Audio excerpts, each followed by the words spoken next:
the Spanish Prime Minister, Pedro Sánchez. Thank you. Ladies and gentlemen, heads of state and government, heads of delegation, on behalf of the rotating presidency of the European Union, I'd like to give you a warm welcome to the heart of Europe here in Brussels. This summit, as I've said, is an important part of the Spanish presidency, and we are very pleased to see you all represented here today. Picking up on what the previous speakers have said, we have to live up to the high responsibility that we have.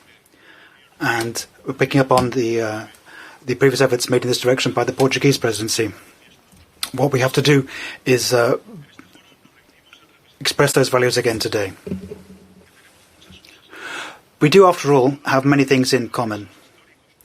There are links, they're historical, economic, and social. And it's a high time now for us to renew this relationship. And there are huge opportunities awaiting us on both sides of the Atlantic Ocean. More than ever, dear friends, it's about renewing trust and our faith in multilateralism. If we want to find peaceful conflict resolution under the United Nations by respecting human rights and respecting the territorial integrity of nations and the freedom of peoples. Old Europa, if I can put it that way, has been the seat of many historical conflicts. And we can't forget the lessons of history, some bitter lessons, which encouraged a small group of visionary leaders to put words into action. As Borges said, they took the strange decision to be reasonable. There is no better homage to the pioneering spirit of the fathers of the European Union than this kind of event today. Spain is taking over the presidency of the European Union, and I'd like to take this chance to remind you of our key partnerships. Key partnerships with all the countries of Latin America and the Caribbean.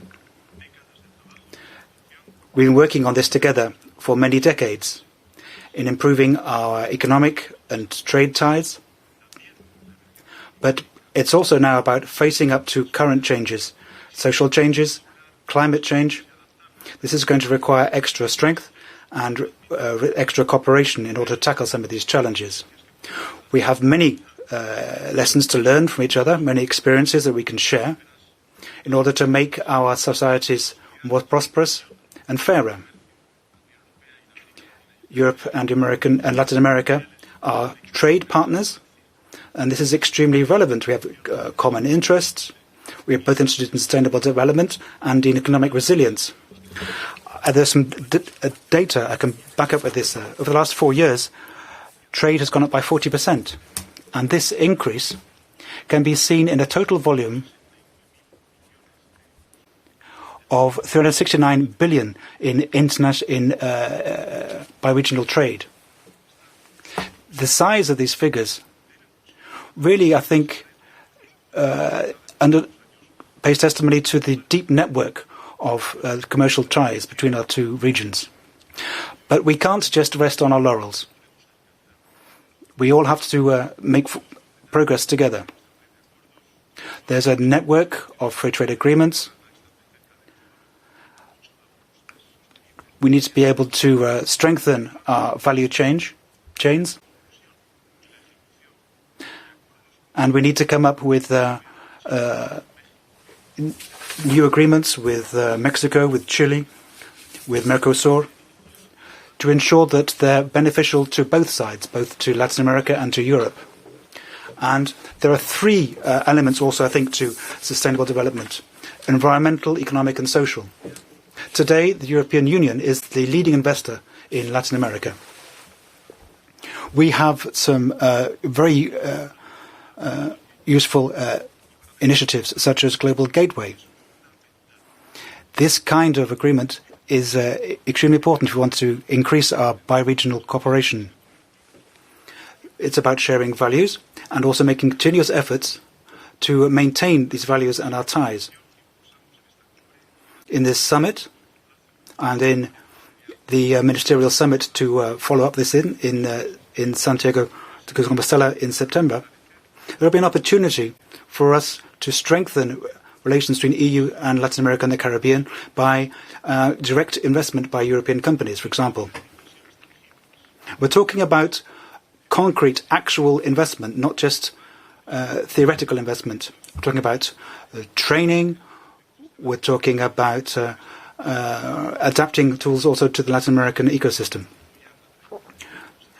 So that's why we need to have the triple transition, the social, green and digital transition, and make sure that we can carry out this on equal measure on both sides of the Atlantic. Spain will continue to make a contribution to the Global Gateway Initiative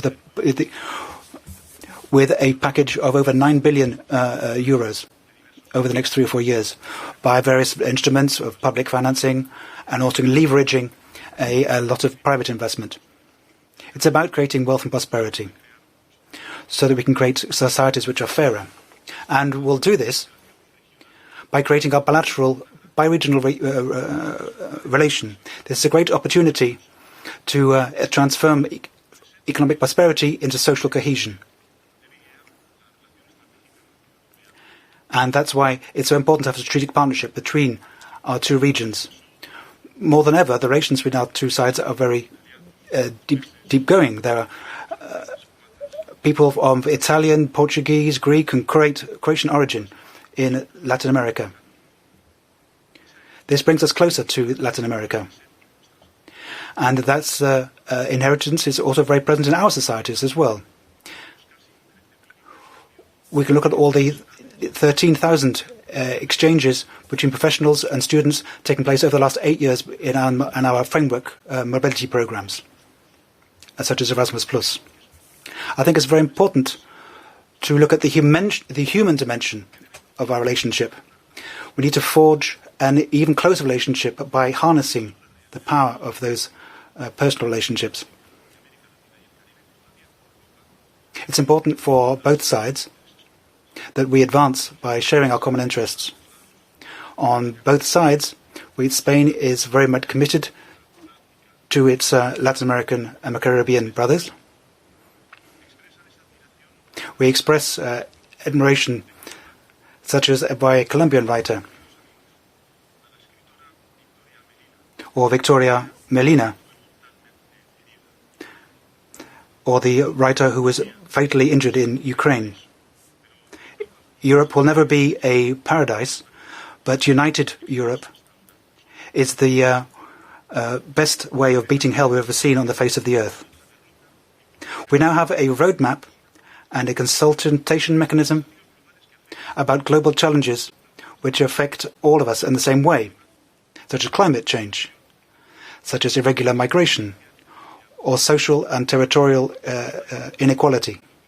There's an awful lot that we could talk about, and an awful lot that we can learn from each other in order to find solutions that we can therefore apply and beat the challenges together.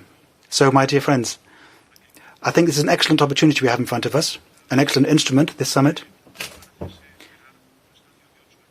And we shouldn't wait another 8 years to have the next summit. That wouldn't make sense.